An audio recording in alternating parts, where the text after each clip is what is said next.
to another show of Geopolitics Decanted. It is Sunday, June 5th. We're now in the fourth month of the war. I'm Dmitry Alperovich, Chairman of Silverado Policy Accelerator, a geopolitics think tank in Washington, D.C. Tonight, I'm once again joined by Michael Kaufman, an expert on the Russian military and a research program director in the Russia Studies program at the Center for Naval Analysis.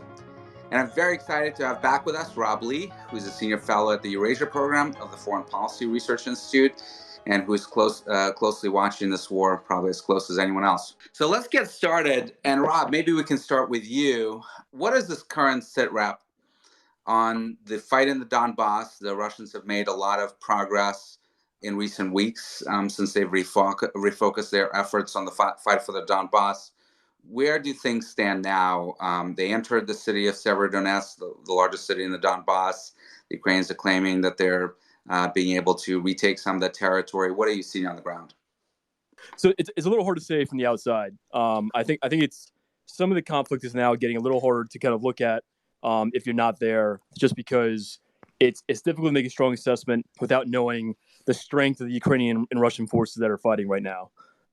So in Severodonetsk, it appeared Russia pushed in and took a good amount of the city a few days ago. They posted a number of videos of soldiers and Rosgvardia troops in the city center. And then I think today and yesterday, I think Ukrainian officials have been saying that they pushed back and they were able to take back some of the city.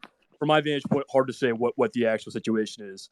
And again, it's urban warfare, so it always can become a difficult thing if the side that knows the city better has an advantage. And of course, it's the big question for me in terms of fighting in Donbas is how many forces, how much force is Ukraine committing to the fight?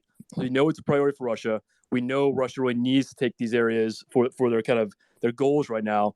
For Ukraine, it's a big question of strategically they don't have to hold Severodonetsk. They can fall back, and it's easier if they fall back to hold certain areas because they don't have a salient that's more kind of vulnerable. And so it becomes a question of how much, to what extent is Ukraine reinforcing the front lines there? Are they really rotating forces? Are they committing significant force? If you do that, there's a risk that it gets cut off. But at the same time, if you commit enough force, maybe that means you can hold the area, so on. So it's from my view, it's hard to say exactly where it's going to go from here. One thing that is notable is that mobilized reserves are playing a bigger role. And so you're seeing that in Kherson, you're seeing that elsewhere, where I think mobilized units are playing a bigger role on both sides. The issue is that you can raise numbers by doing that, but mobilized units, they can defend okay. It's really hard to train to attack very well. And so you can't really expect mobilized units that aren't very well trained or equipped to really do offensive operations that effectively. And so we're seeing right now in Donbas a significant concentration of the Russian forces that can conduct offensive operations. The most of the units they have available, like naval infantry units, VDV, Wagner, some other kind of the better separatist units. But elsewhere, they can't really do that to the same degree because they don't have the same kind of talent, and they took too much attrition in the beginning to really conduct large-scale offensive operations across the entire front. And so, where's the fight in Donbass going to go? I don't really have a great idea. It's really hard to say. It's hard to say whether or not Ukraine is going to try to hold out the positions no matter what. They may pull back to the river to defend there. They may look and say there's better positions to defend from for the long term. Hard to say what they're going to do. But clearly, Russia's been focused on Donbass now for about a month and a half. They've made some gains. They've certainly achieved some successes, but it's tactical successes. And the big question is how many casualties do they sustain doing so? Zelensky the other day said that Ukraine is sustaining something like 60 to 100 KA a day and hundreds of wounded in action. It's a big question which side is sustaining heavier casualties, because that's going to determine what happens in the future. Which side has greater manpower to rely on as this war goes into the fourth or fifth month, and who can kind of rely on that more. So it's a big question. I don't have a great answer for you. I think it's really hard to kind of make a prediction of which side is taking heavier casualties or is better off kind of positioned for that. But again, Ukraine is getting newer weapons. I think a lot of the HIMARS or MLRS systems, when they receive them, if they get enough of them, if they get enough munitions, that can play a key role, especially if the Russian offensive starts to grind down due to casualties. So that's something to look for. So Mike, and Rob just alluded to this, but I'm sure a lot of our listeners are asking this question. The United States just appropriated $40 billion in aid Over half of that is military aid. You've got MLRS systems, multiple launch rocket systems that Congress is now going to be, or the administration is now going to be sending into the fight, including the HIMARS. You've got tanks coming in from Poland, from Germany, and artillery systems and the like. Do you think it's going to come in time to make a difference? Obviously, there'll be huge logistical issues in trying to get it into this fight for the Donbas. What are you seeing in terms of the applicability of this enormous amount of equipment that's now flooding into Ukraine? I think it really depends on how long this current phase of the war drags out.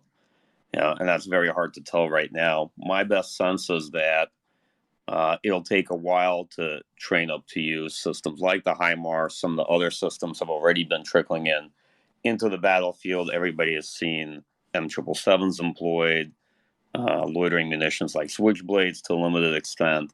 They will make a difference at the tactical level. I'm not sure they're going to get there in time to make a difference in terms of what happens in this offensive, but that really depends on how long the fighting in this phase continues.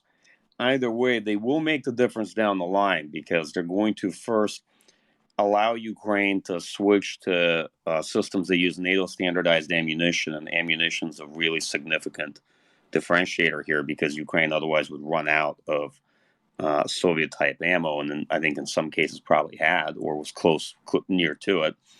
Second, it would then give Ukraine a fairly capable amount of different types of artillery systems that I think are qualitatively better than the Russian systems in the field, and over time would allow them to win in the artillery exchanges. And that's kind of a tactical conversation, but if you think big picture, in many respects, this is an artillery war. And so in that respect, quality and quantity really matters. But it will take time for those systems to show up in sufficient quantities with units that can train up to use them. And then also rotate, right, and have a different set of crews that train up to use them as well. Sometimes folks think that, well, you just train one crew. But here's what really happens. The harder training is on maintaining the system, not actually using it. And if you're not properly trained on that, you can very easily deploy M777s or HIMARS systems onto the battlefield, and then they'll break down, and they'll break down fairly quick, and you won't have the personnel there necessarily to maintain them. And then, obviously they'll have to probably ship them back and get them fixed somewhere. And then there's the second issue, which is you have equipment that you deploy with crews, but at some point you may rotate those crews off and you need to have more than one set of units that's trained to use that kind of gear. So the long story short is, yes, it'll make a difference. Yes, it means that the long-term trends in the military balance, from my point of view, tend to favor Ukraine. No, that's not a prediction of outcomes. That's just, I think, a fair characterization of what's the overarching trend in this war. But that will take time to materialize. But the interesting thing is that the Ukrainians have said that they launched this counteroffensive in Kherson, I think about a week ago now, and they don't appear to have made much progress. They try to shell some Russian positions. The Russians are pretty well dug in. Do you think that's an indication that we should be reading into about the ability of the Ukrainians to launch significant counteroffensives against dug-in Russian positions and the territory they've already taken? In general, no. So this counteroffensive in Kherson was a very localized counteroffensive, and it was quite small. It may have appeared very kind of large in terms of media, but what happens due to media focus on the conflict is that any event, any counteroffensive starts to gain prominence and starts to build expectations, right? In many respects, that localized counteroffensive may set up Ukrainian military in better position for another offensive down the line, possibly relieve pressure. But I personally, looking at it, was never expecting much from it. And yes, it's true that Russian troops in Kherson are now dug in, to the extent you can be. That part west of the river is actually rather difficult to defend. It's fairly open, flat terrain.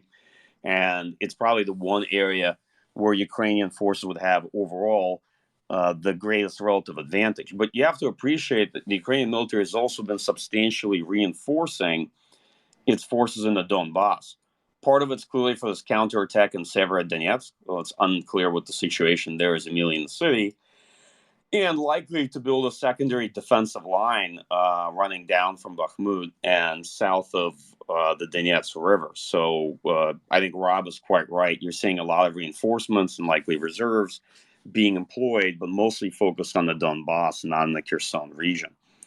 I wouldn't make any big judgment calls from what's happening either in that counterattack or even the counterattack right now in Severodonetsk. These are more tactical events than strategic in nature. In many respects, the Ukrainian ability to conduct a sustained counteroffensive with Western equipment has yet to be revealed. So I would not prejudge the situation, and I would say analytically, it would be prudent to be patient because more than likely, eventually this phase of the war will end, and then there could be a substantial operational pause. Everybody will run off to declare a stalemate or some kind of freezing of the conflict. That's not what will be taking place. And then we might see another set of offensives and real drives taking place later on in the fall. That's just, a guesstimate. Rob, one thing that I noticed is that the numbers that the Ukrainians are putting out on Russian casualties, and many people assume that those numbers may be inflated, but in terms of trend lines, they seem to have been going down over the last few weeks, both in terms of personnel that they claim to have killed on the battlefield, as well as the equipment that they've destroyed. What, if anything, should we be reading into that? Is that an indication that the Russians perhaps are holding back further and pummeling the cities and villages in the Donbas with artillery and causing huge casualties on the Ukrainian side, but are not really doing, the reconnaissance, the advanced reconnaissance, and sending in armor like we saw them doing in the first phase of the war? What are your thoughts on that? So I think there's two things. One is, the focus on the war continues as it should. But, one thing to keep in mind is that the fighting is concentrated in a very kind of small area right now. Right in the beginning of the war, you had fighting in Kyiv, you had fighting in Chernihiv, in Kherson, all over the place. And in many cases, Russian forces in the first 2 weeks, they did this mass advance without combined arms, without proper support, and they took a lot of casualties, a lot of losses as a result. It was just a very terrible plan. What they've done since they've retrenched since then, because the fighting now is focused so much on Donbas. Well, you're seeing fewer units being used. You're seeing fewer units getting put at risk. You're seeing fewer big mistakes in the Russian forces. That there was the river crossing issue about a month ago, but since then, it isn't clear there've been any kind of really disastrous kind of events for the Russian military. I personally think they've made some they've adapted. They've started making some better decisions. And by the way, river crossings are hard for anyone, right? Particularly if you assume that they may be getting Ukrainians may be getting help on the intelligence front, perhaps from the West. Yeah, so I mean, river crossings. One, it's always difficult. It takes time, and it's always somewhere where the opposing side is going to focus, right? And so no doubt about it, the Ukrainians knew the good crossing points. They probably had them pre-registered for artillery. They probably had UAVs looking there. And when they had any indication that something was happening in those areas, they're ready to use an artillery fire mission. So that 100%, that's always going to be tough, right? And I don't know the last time the U.S. military has done a river crossing under fire like that. So it's a legitimate thing to think about. But they did make some mistakes in terms of bunching up. They had too many units kind of near that river, put themselves at greater risk from artillery fire than they needed to be. But since then, I think they've been doing a better job. So we talk about the casualty rates. One is the war is in a smaller area, right? You're not seeing too much back and forth elsewhere along the front line. You're seeing artillery fire, but not really huge advances where you have more casualties. And two, we talk about a lot of the information we're getting still is from videos and from open source information. Well, there's more open source information available during the first few weeks of the war, the month of the war, than we're seeing in Donbas because there are fewer, in a lot of cases, population there, fewer videos coming out, so on. And of course, we're not seeing as much back and forth on the front lines where a lot of vehicles are being captured. You can make estimates of, okay, Russia maybe lost this many soldiers because we saw this many destroyed BMPs. We're not seeing as much because Ukrainians are recovering as many damaged vehicles. They may be damaging them, they may be destroying them, but it's we're getting the vantage point from maybe a few kilometers away from the UAV. Harder to kind of make that assessment. So I certainly think Russia's taking fewer casualties now than they were before. I think they've leaders there. They're in the third month of the war. these guys now have combat experience. They have a better idea of what they're doing. They're also probably better about not sticking their necks out too much because they know what happens. They know that the Ukrainian military is quite capable and will punish them if they make those mistakes. So I think that's, a contributing factor. And look, the Russian military took in heavy casualties. They took a lot of heavy casualties in the beginning of the war, and that meant they couldn't sustain as many heavy casualties later on. And they've adjusted, I think, their offensive accordingly. Mike, any thoughts on that? Yeah, I agree with Rob. What I would add is that earlier on in the second phase, they clearly reorganized and they began looking much more like an actual general staff-run military operation, but obviously with a tremendous amount of deficits, and they'd lost so much manpower and material in the first phase that I think it was quite difficult for them to cobble those together. And they were kind of stitching together fragments of battalions into units, and at that point, it was obvious that whatever we were calling battalion tactical groups told us nothing about actual end strength. It was sort of a meaningless number at that point of BTGs in the fight.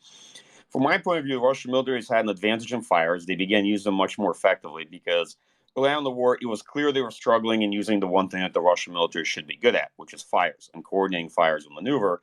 And they couldn't suppress Ukrainian artillery. That was very clear. Ukraine was actually doing very well in the artillery battle in the first phase of the war. It was quite impressive. And the Russian military was first feeding force a bit piecemeal into this offensive from Izum. They have not, for most of it, have had much of an advantage in terms of actual ground forces in the fight, right? It's obviously very hard to advance in a ground campaign if you don't have substantial military advantage over Ukrainian units. But I get the sense, right, and I don't have, as Rob said, there's actually less open source data available now, so there's even less fidelity on what's going on. But I get the distinct sense that in the last month, the Russian force presence has increased in this northern part of the Donbas, running from, Izum to Severodonetsk and maybe down to Popasna. And that may be a local advantage of forces that they've been able to achieve. That's pretty clear.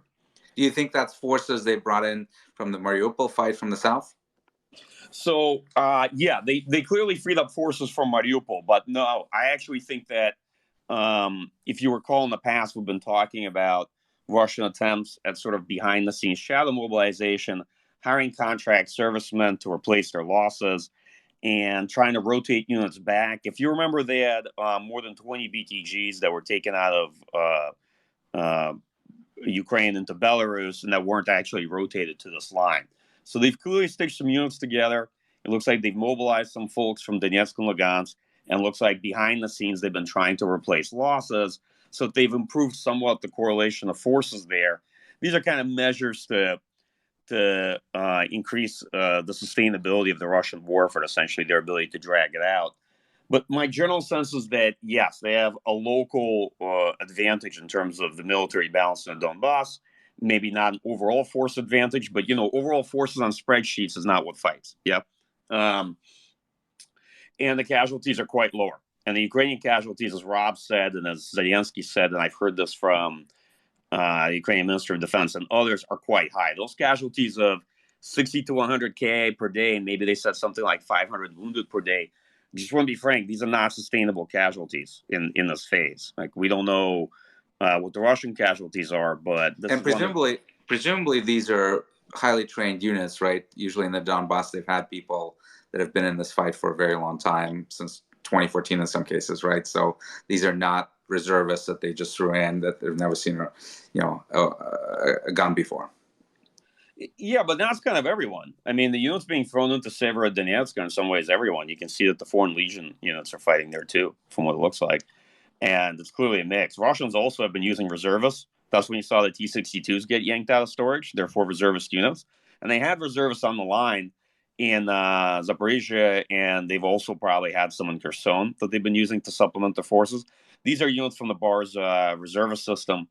Rob, you're welcome to chime in and add anything on that if you feel like. And you can see Russian military is yanking T-80 BVs out of storage. And that was the first sign I was looking for, that they were going to need to replace all the tanks they'd lost. And the tanks they're likely to have a lot of in warehouse storage are T-80 BVs. And sure enough, they started to appear. So you can see both sides are now reaching into reserve force potential. So does this mean that they don't have any significant numbers of advanced tanks left that they have to go back to 40, 50-year-old equipment now? No, I mean, what's an advanced tank? Like a T-80U versus a T-80 BVM versus a T-80 BV? I mean, these are Well, like the T-90s, right? A T-90A is like 17th variation of T-72. These are all modernization variants of same type late Soviet generation tanks. So T-80 BV is a step down somewhat in technological level from what they've been fighting with earlier, but actually fairly comparable to T-72B1 in many ways. It's actually not these tanks are not substantially less advanced, to be clear. And the T-62s, that's an interesting conversation. They had thousands of them, and it was clear starting in 2018 that they were going to try to create reservist units with T-62s. Make of that what you will. But long story short, yeah, what it tells us is that the Russian military has lost a good deal of its best tanks and infantry fighting vehicles. It's lost a good deal of its best infantry. And it's lost probably a good deal of its better commanders. And by commanders, I don't mean generals. I mean regimental and battalion commanders. I usually think those tend to matter a lot more. That's my own personal bias. Usually in the room when I say that, the generals tend to bristle and the majors and captains start giggling. But that's my sense of it, because the unit commanders tend to have much more significant impact. So, Rob, one other thing that I'm seeing just from open source videos that are coming out is that the Russians are using close air support seemingly on a much more extensive basis than they were in the first phase of the war. And you're sort of hearing some anecdotal things coming out from the Ukrainian side about the just awful levels of air bombardment that they're under. Are you seeing that as well? And what do you make of that? Because obviously, traditionally, we've talked about how bad Russians are at close air support. Are they getting better at it? And are they using it more from what you're seeing? Yeah. So, one of the problems for Ukraine in the Donbas, the area where they're at, because the fighting is a salient, they can't push a lot of their longer range air defense systems into that salient, or else they can get targeted by artillery. And so, over in that area, Russia is flooding it with UAVs. They can hit a lot of it with artillery. And so the big kind of issue for Ukraine is, do they push in longer range multiple launch rocket systems, S-300 systems, more capable systems that are more valuable but are important to kind of provide that coverage. And I think one of the reasons why Russia, I think you're right. I think Russian aviation is playing a big role, and part of it is because in the Severodonetsk area, on the eastern area, that Ukraine doesn't have the same kind of air defense coverage they do elsewhere along the front, because they don't have S-300s there. They probably don't have Buk M1s. I think they have some OSAs. Mostly it's manpads. And so, that's still a threat for helicopters. They're still shooting down helicopters.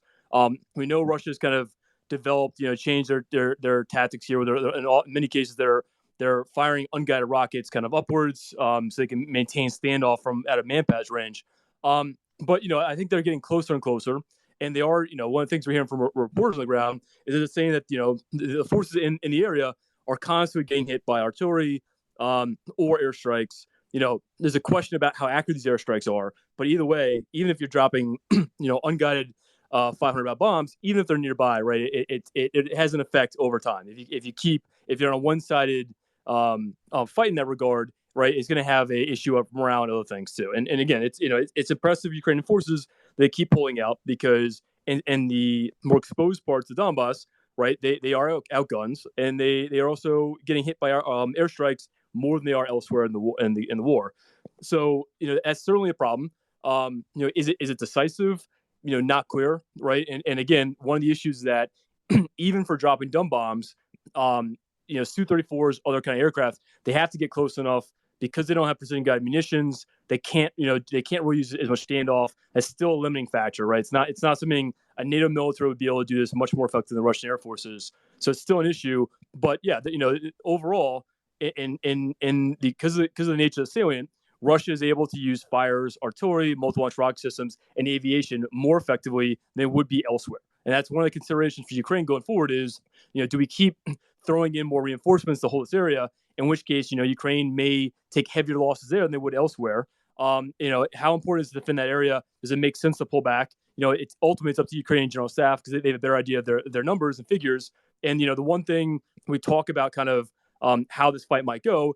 The Ukrainian general staff and the military leadership, they've proven themselves to be very competent in this war. There aren't really many obvious mistakes they've made. And so, they probably know what they're doing. They know their losses better than I do. They know the Russian situation better than I do. And so they probably have a good idea what they're doing. And, ultimately they're still holding out. And, it doesn't look like that salient is going to collapse anytime soon.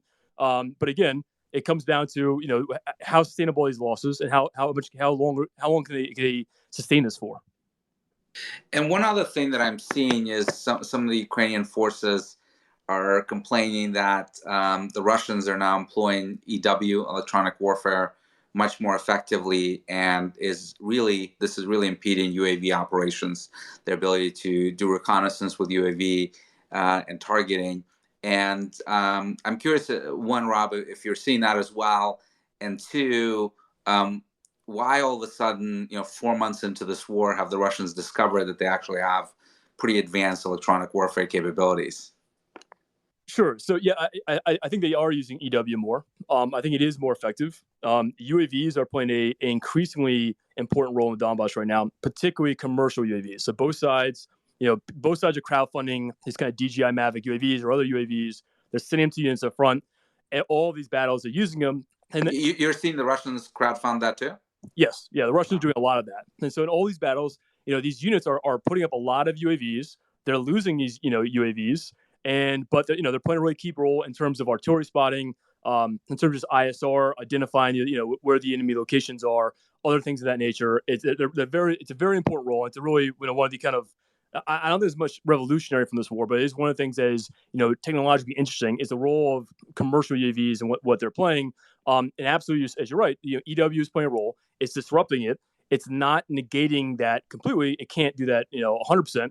But it's playing a role, and they're also shooting down UAVs. And there's a video that the Ukrainians posted yesterday showing one of the UAVs spotting for artillery rounds that got shot down by a Russian air defense system. And you can see it happen.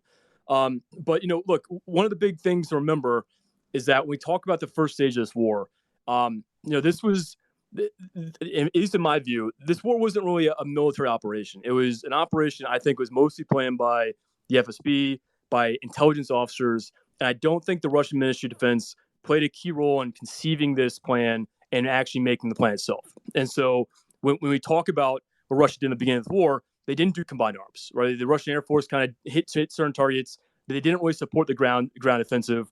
The Russian Navy hit targets, but it wasn't really in support of the ground maneuver. And the ground units, they weren't doing combined arms. They weren't really coordinating with the units. They didn't necessarily bring EW. They didn't bring counter drone systems in a lot of cases. They just made these very quick advances without any kind of support, including logistics. And then, when they faced any kind of resistance, they immediately had significant issues because they didn't plan on any resistance. And basically, it was a plan that someone who doesn't have military experience would come up with, because anyone, regardless of what military you served in, you can see obvious problems with this plan, and it didn't make sense. So the beginning of the phase of this war, I think it's important to kind of put that in perspective. This was a very bizarre kind of operation, and not necessarily one the Russian Ministry of Defense, I think, would have planned if they had a key say in this. Whereas we're seeing now, we're seeing combined arms again. We're seeing them bring in artillery, electronic warfare, UAVs, all the kind of things we typically see in the Russian military in exercises and previous conflicts they fought in. We're seeing those indications now. And again, there are still problems because they suffered a lot of attrition in the beginning. They can't do things as well as they would otherwise. They lost a lot of equipment, but we are seeing them, fight basically as we expected the Russian military to fight, and they're having some success when they do that. And so, it's not shocking to see that happen now because the Russian Ministry of Defense is playing a key role in actually planning this and running this operation itself. But, there's been a lot of talk of how, Russia, they're not calling this a war, but of course a special military operation. Maybe the reality is that Putin didn't want to fight a war. He wanted to fight a special military operation because he thought the resistance would collapse. Mike, you and Rob have just written a terrific piece for War on the Rocks about Russian force structure and the impact that it's really having in this war, and how the challenges they're facing with material or equipment are really more fundamental. Can you talk a little bit about this article and your thoughts on the overall position of the Russian military in this fight? Yeah, sure. Although I think we've teased the findings of this article quite a bit in the last several weeks, while actually writing it, and I think it's been a great collaboration. We finally got it out. It's a lengthy piece on Russian force design and the strategic implications it's had on this war, and in particular the way the Russian military first was basically thrown into this operation, because the operation, when it was launched, and I'm calling that an operation for a reason, because it does feel like very much that Putin and a set of elites, as Rob said, had planned this assuming that Ukrainians weren't going to fight. This doesn't have the fingerprints of the general staff very much on it as something that was a really prepared war. So on force design, basically the Russian military was a tiered force structure. It depended on partial mobilization. It was designed to be able to generate an amount of fighting capability, a set number of battalion tactical groups, in a short amount of time, and then the rest of the force would have to have raised manning levels. They would have to conduct some kind of partial mobilization, and it was sort of assumed that war would be declared in the event of any big conventional conflict, and they'd be able to do that. All right, what happened was, over time, they kept expanding the force structure, all right, but they weren't increasing the amount of the number of personnel in the force. So they were essentially spreading butter over more and more bread. And analysts were debating what was really happening inside the Russian force, because they kept creating divisions, but they had no more additional people. So it's clear that they were going down further and further in terms of readiness, in terms of the actual personnel they had on hand across these units.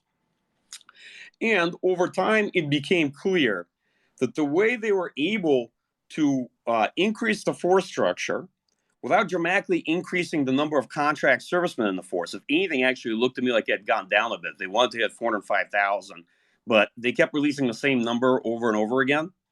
And that's a sure sign of people like basically just cheating on numbers, and that covering up for what was likely even a modest decline of contract servicemen. But they kept increasing the number of contract staff battalion tactical groups that the force was able to field on paper. And what was really happening is they were reducing the size of the actual BTG in average personnel, maybe down to 600 rather than anything like 750 or 800. That's the first issue. Second, they were highly uneven, so a lot of the divisions and brigades, maybe the maneuver formations there could produce one full BTG as the first one, but then the second one might be 350, 400 personnel staff, and so on and so forth. And we're finding a lot of variation in the force structure, I think all the way from 350 to 900 personnel per BTG. In short, the initial invasion force, I think in terms of maneuver formation, was quite smaller than many of us expected. Then looking at it through a host of captured documents, some documents. So one second. So people kind of assumed that it was in the range of 190,000, right, the initial invasion force, but I think a lot of it was based on counting BTGs and assuming the BTG has 902,000 people. So you're saying it could be actually quite a bit lower, right? No. Okay. The total amount of personnel involved in the operation, those released by official figures, was around 190,000. That's not the invasion force. The invasion force, which is the actual units that were going to cross the border, the ground force and supporting elements, was much smaller than that.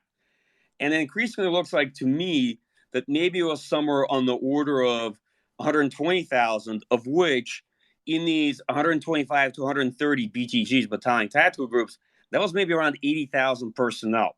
So if you look at the size of Ukraine, and if you look at the size of Ukraine's military, and you look at the force that they initially invaded with, the problem becomes very apparent very quickly, at least for the Russian military, because the only way this could have really worked, right, in what they were attempting, it really is if Ukraine just surrendered, right?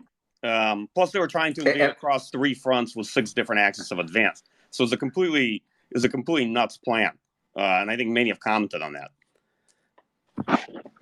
Got it.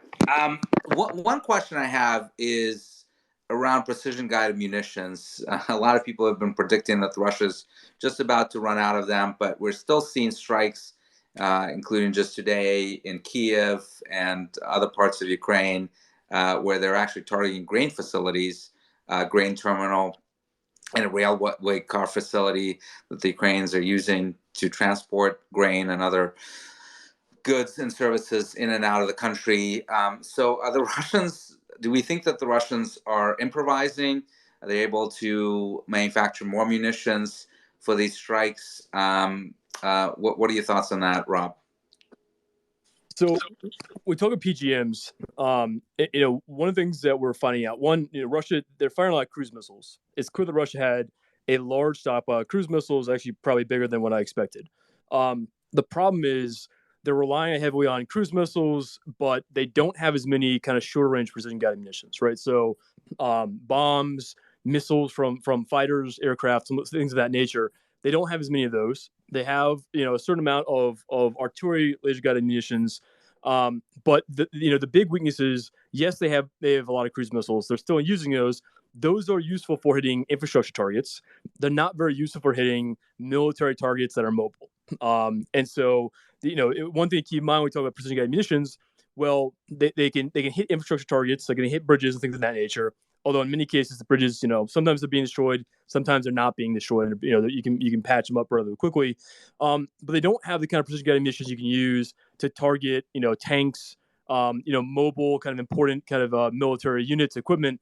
And that's a really significant issue for the Russian military. And that's one of the things that's a kind of key problem for them. And it's a key difference between the U.S. military and the Russian military is that, basically when the U.S. Air Force or U.S. Navy aviation work, they use almost, exclusively precision guided bombs, precision guided missiles, so on. And they have, much longer ranges. They can drop these from much higher altitudes. The Russian military lacks that, and that really has a significant effect on the battlefield. So they clearly have, a lot of cruise missiles. They're still using them.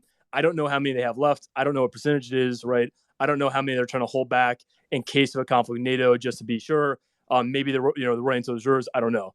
But it's important to keep in mind they're using a lot of cruise missiles, but the other kind of precision guided missions they don't have, and that lack is a significant reason why they're not having more success on the battlefield. Mike, what are your thoughts on this latest attempt to target grain, specifically grain terminals? This seems to be an attempt to get in a better position for negotiations by making the food situation even worse around the world. Obviously, they're stealing a lot of Ukrainian grain, committing war crimes in that respect, and now they're targeting grain terminals. Do you think that that's a specific tactic on Putin's behalf to try to do trade sanctions for food? Yeah, absolutely. I mean, it's clear that they think that that's one of their points of leverage, and they know that there is no easy military solution to the blockade because the blockade isn't principally sort of a ship naval blockade. They have all sorts of capabilities based on Crimea that they can employ to blockade access to the port of Odessa. They have submarines, they have mines, coastal defense cruise missiles. They're still pretty well entrenched on Snake Island, by the way. And on top of that, I think what they're signaling is that they can just attack the critical port infrastructure, right, and prevent Ukraine from being able to ship grain that way, to just go after the actual port infrastructure in Odessa and Nikolaev. And I think they sense that that's one of their biggest areas of leverage. I don't necessarily think it's at all going to work for them. But the issue of the blockade, the broader economic blockade, and the question of grain and its implication for world food supply is being increasingly discussed. And it's being discussed with great intensity. It's one of the major issues in this war. Well, let's talk about the blockade, because one thing that I found interesting this week was a comment from one of the Ukrainian senior officials talking about how one of the impacts of the one of the causes, I should say, of the blockade is actually Ukrainian mines. They've mined a lot of these ports, and he was saying that obviously to get the blockade lifted, at a minimum they would have to remove those mines, but they're hesitant to do so because they're still concerned about the Russians moving in, I assume, into the port of Odessa and trying to take the city. I found that very puzzling. That does not seem like a realistic scenario at this stage of the war, because they've obviously failed to make any ground progress towards Mykolaiv and then Odessa.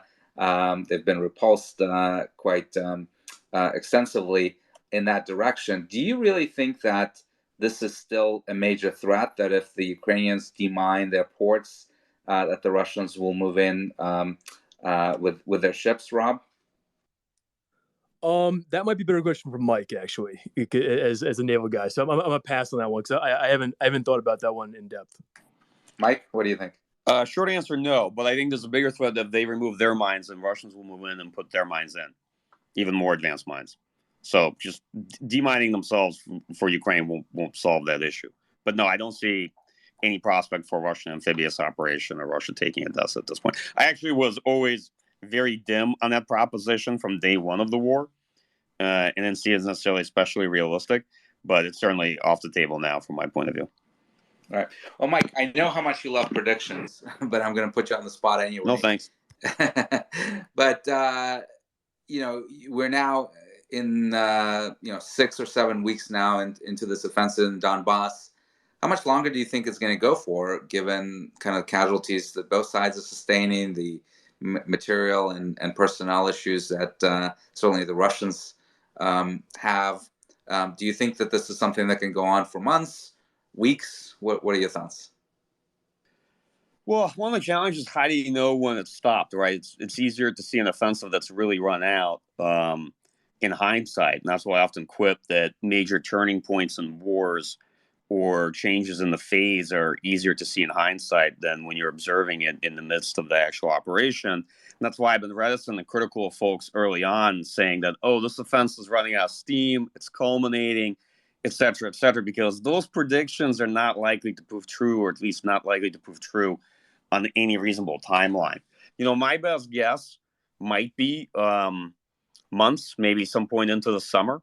I don't think that at this rate of attrition that both sides can sustain operations beyond that, but it could come down to incremental advances in a situation where you have small amounts of territory changing hands. So it'd still be pretty dynamic, and that's why I've earlier remarked that I'm reticent to hear it called a stalemate, as soon as there's an operational pause, because I think operational pause is a much more accurate and fair way to describe what will follow. Even more likely is there'll still be dynamic exchange of territory and artillery war of attrition as both sides try to look for what their next options are, maybe further into the fall. But to be clear, when you talk about major offensives, you're mostly talking about potential for Ukrainian counteroffensives with this new weapon supplies that they're getting. The Russians, without major mobilizations, are not really capable of new offensives, right? So generally, that's true. Two things I will say is one thing that our article really discusses are the structural force availability constraints in the Russian military because of the force design, right? And because they assume partial mobilization, and because that force dramatically cut the amount of infantry in its units, right? So much so that they were having a very hard time doing combined arms operations or fighting in cities. And a lot of the light infantry that they had suffered some of the heaviest casualties. This is, by the way, more Rob's bailiwick. So if we have any additional airtime, I suggest giving him some time to talk about it. So that's the biggest issue. Now, the Russian military, as I've said before, is trying to kick the can down the road. They are attempting piecemeal solutions. At this stage, it looks like what they are doing to extend their staying power in this fight is they're trying to create reserve battalions. They're trying to create them on the basis of sort of the third maneuver battalion that's still left back in the force, not deployed, trying to piece together contract servicemen they've hired, reservists, and the officers for that third battalion that you typically find in the regiment or brigade. Unclear what its size will be, and trying to bring up to higher level readiness the equipment that's still back in base. And just to be clear to folks, they're not out of tanks or IVs. They still have low readiness equipment that they can repair and try to equip these units with. So I think that's currently their best plan.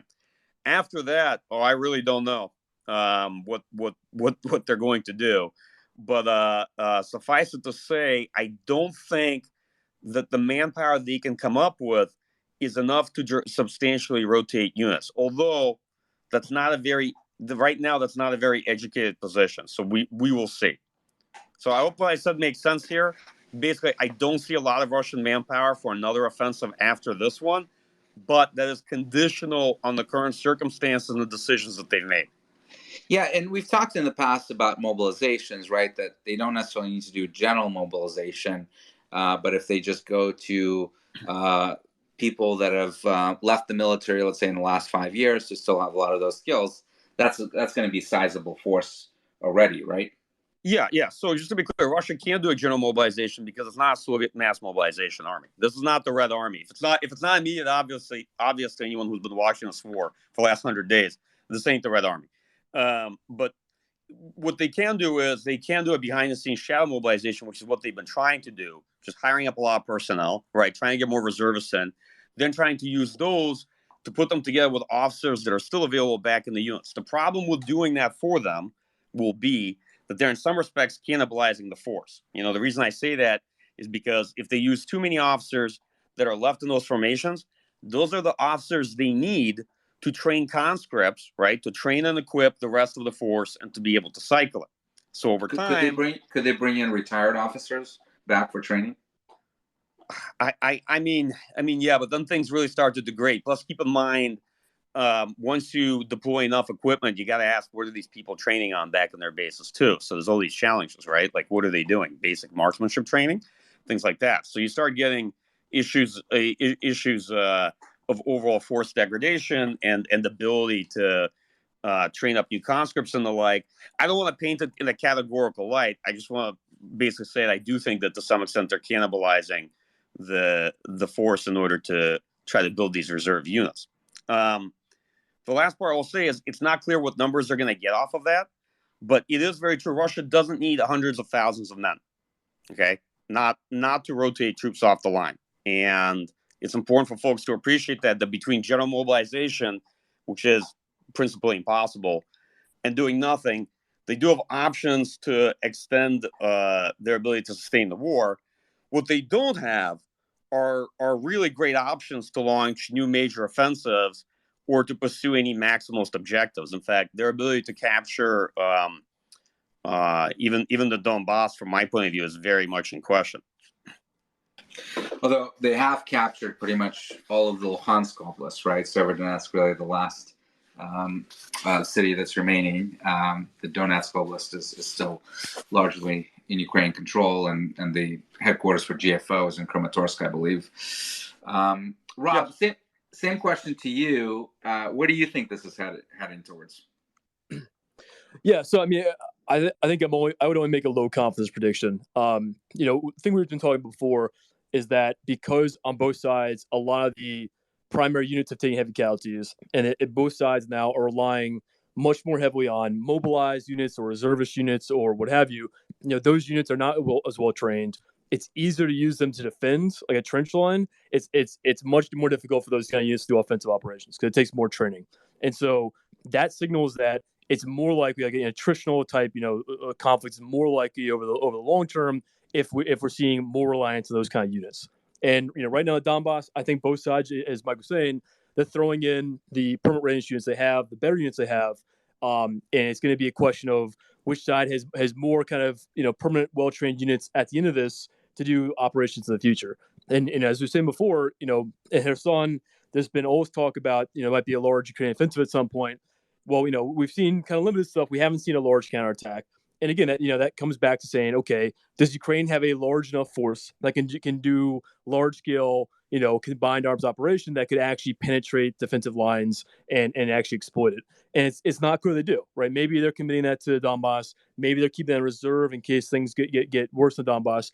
But it's not clear they have those forces either.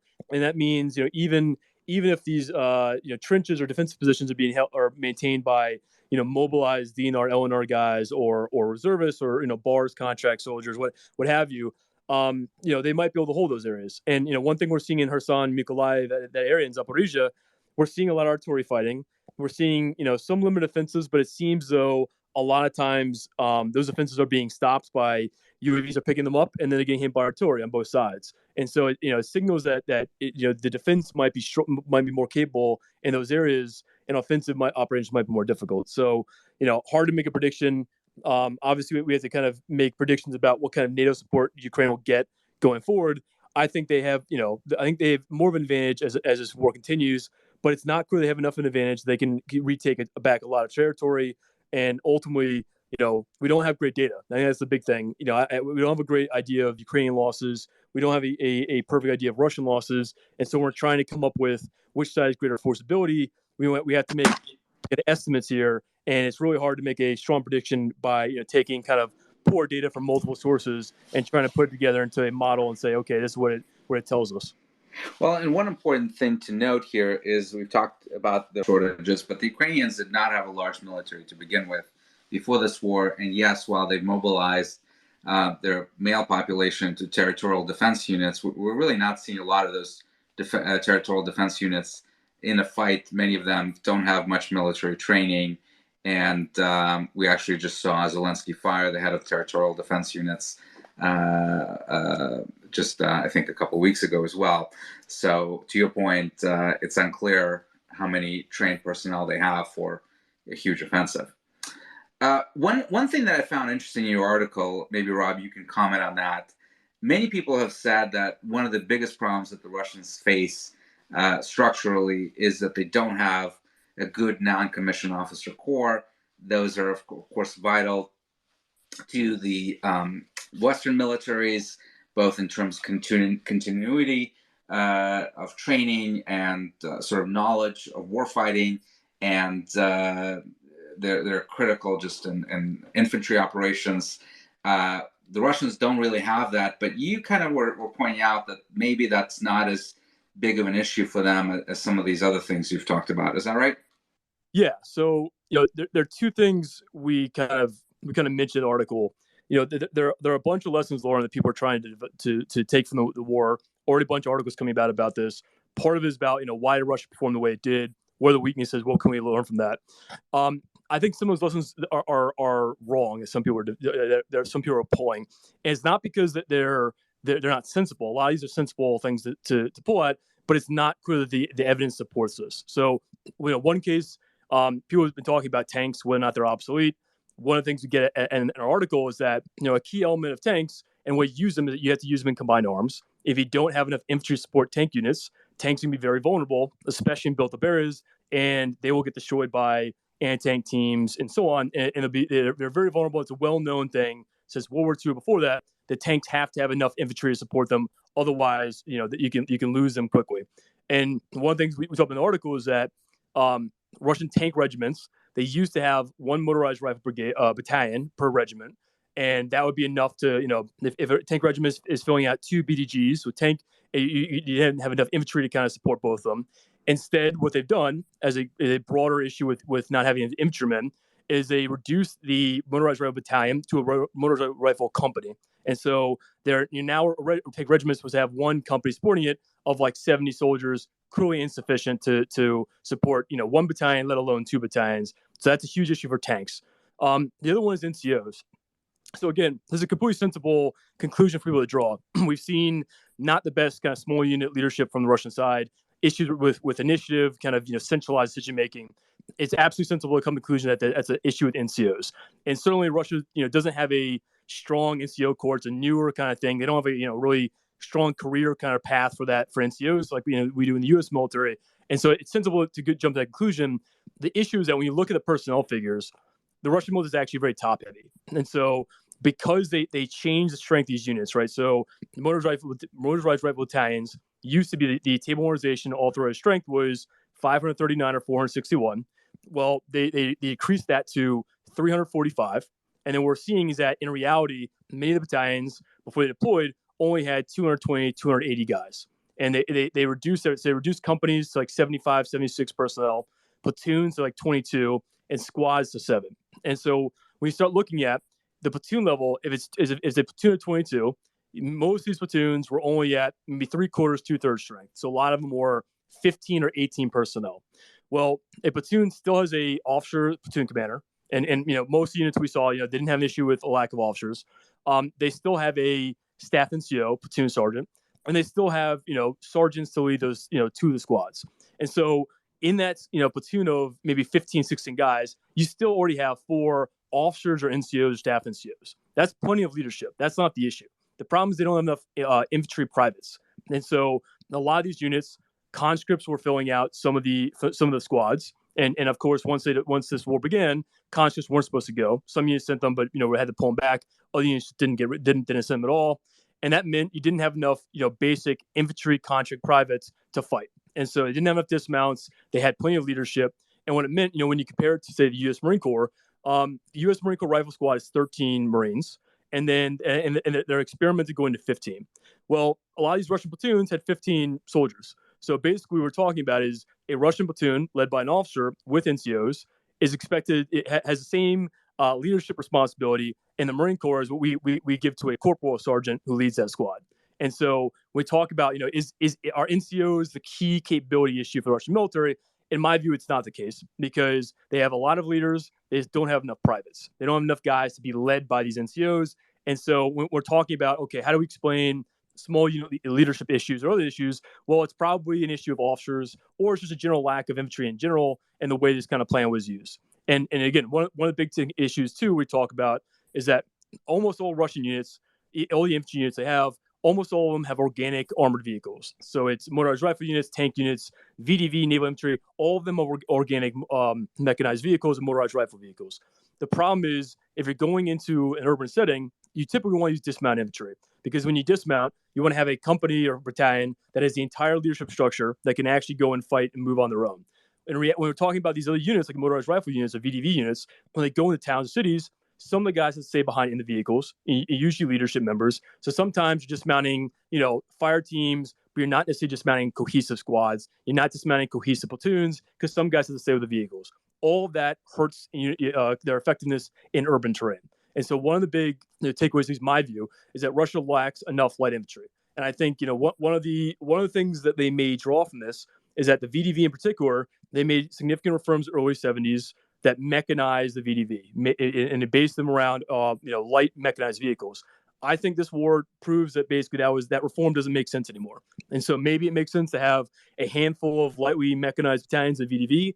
I think it probably makes sense that the rest should be light infantry and should only have kind of trucks and support because I think that would be much more effective to the Russian military. And basically, I think this is one of the really weaknesses we talk about. What has contributed to Russian military's failures in Ukraine, aside from the Ukrainian military and Ukrainian resistance being very capable, and aside from a very poor strategy. We talk about the Russian military weaknesses itself. Infantry is a big one, but it's personnel. They don't have personnel. And another one of these, I'll end on this, is that in terms of logistics, a problem for logistics as well was they didn't have enough contract drivers. So a lot of these units, they depended on conscripts to drive trucks, logistics trucks, to supply convoys. When the war began, right, those guys were not supposed to be deployed. And so they had a huge dearth in privates who were supposed to be drivers, but who signed and volunteered, who were allowed to be deployed.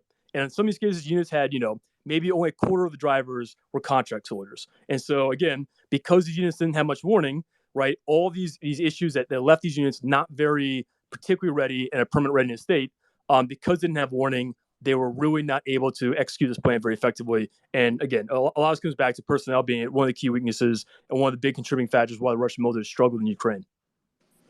Mike, you get the last word. Okay. I guess what I'd add to that is there was definitely cheating on readiness in the Russian military. And while a lot of militaries do pad readiness figures, it was particularly problematic in Russia. And I think that they found out things about their own armed forces that they didn't know on day one. And that's part of the reason we didn't know that about the Russian military as well. And it's nothing like a large military operation to reveal rot in your armed forces you do not know about. Rest assured, this can happen to anyone. And one of the biggest things, I always want to do when you look at a war like this is not take lessons just about the Russian military, but to take lessons for our own armed forces about force structure, about our own force design debates, and understand that things like this, they can happen to us. Okay, they can. And it's important that you think about them so that they don't. And one of the biggest reasons for that, and I just want to be clear, I really dislike the hand-waving of the word corruption. Corruption does not explain differentiate outcomes in a lot of what's happening in this war. Okay, corruption may affect maintenance, sustainment, and things like that in the Russian military. But a lot of what's taking place is not due to corruption. And so using corruption as a talismanic word as like a hand-waving causality, to me, is very unhelpful. Differentiate levels of corruption often don't explain outcomes in wars between states anyway, just to be frank on that.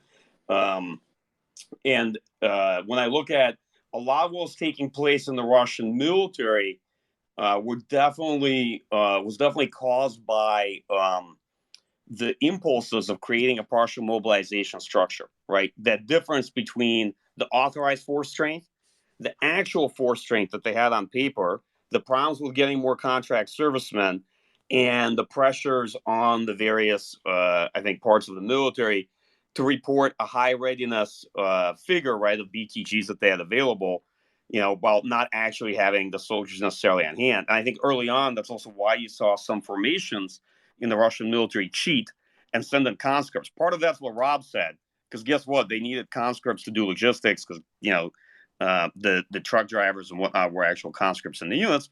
But part of that's because they were cheating. They were cheating on the readiness figures. And Dmitry, guess who was cheating the most? The Western Military District, from my point of view. This military actually is fairly uneven. We're talking about it as one force, but if we look at the 4 different military districts, the problems are uneven between the 4 of them. And you'll have some surprising findings about... I mean, the Western Military District is supposed to be the best, right? Targeted confronting NATO. Well, technically, the Southern Military District is the best. But the units in the Western Military District that were supposed to be the best, like 1st Guards Tank Army, was one of the worst. And some of the units that weren't supposed to be the best were a lot better. Rob's welcome to chime in on this point if he's interested. But I think that's one of the main takeaways. So one thing I do want to say is it's more complicated than it seems. There are different levels of performance depending on military district you look at, their forces, their readiness. They even deploy differently. Some units deployed as BTGs, and some military districts mixed it up as regiments and brigades. So it's very strange to unpack. And the last point is on Ukrainian forces. So there is a superficial appeal to have a takeaway that I think isn't a very useful takeaway, which is Ukrainian military is doing better because they're more like us. Well, many of the arguments about how they're more like us, for example, because they have an NCO corps and the Russian military doesn't, they're not true. The Ukrainian NCO corps is very aspirational and incipient. Some of these arguments won't stand up to scrutiny. And so I think we actually need to have much better research into this war to figure out how Ukraine has done better than expected. And while it's pleasing to have validating takes like, okay, they're just more like us, and that's why they're performing much better because of the huge impact of NATO training. My suspicion is that a lot of the answers lie elsewhere. Well, and one thing that is coming across very clear is that, you have a lot of deficiencies that could have been compensated with a good plan, but with a bad plan, even the best force is not going to be able to do a whole lot, right? If this was U.S. military having the plan for invading one of the largest countries in Europe, the second largest countries in Europe, we wouldn't have done so well either, right? So, go ahead. The 2 brief things I was saying is one, we're very much debating, I think, to what extent this is a bad army and a bad plan. And it is both. A good army can always compensate to an extent for a terrible plan or terrible political assumptions, right? And the Russian army certainly doesn't look like a good army. But it will take time to figure out what part of this is terrible plan versus bad army. And the second phase of the war will be much more revealing for that debate. Another point I'll make is a bit provocative. Well, if you look on and look at what NATO can do, NATO with the United States is one conversation. But when you talk about scaling military operations, logistics, and all these other things, and ability to achieve air superiority, NATO without the United States is a very different conversation on that score. Absolutely. Well, I think this was another fantastic conversation with our rockstar Russian analysts, and I might add, analysts that have gotten so much right about this war so far. So thank you again for joining us. Thank you, Mike and Rob, for lending us your terrific expertise, and have a great evening, everyone. Hey, thanks for having me back. Thanks.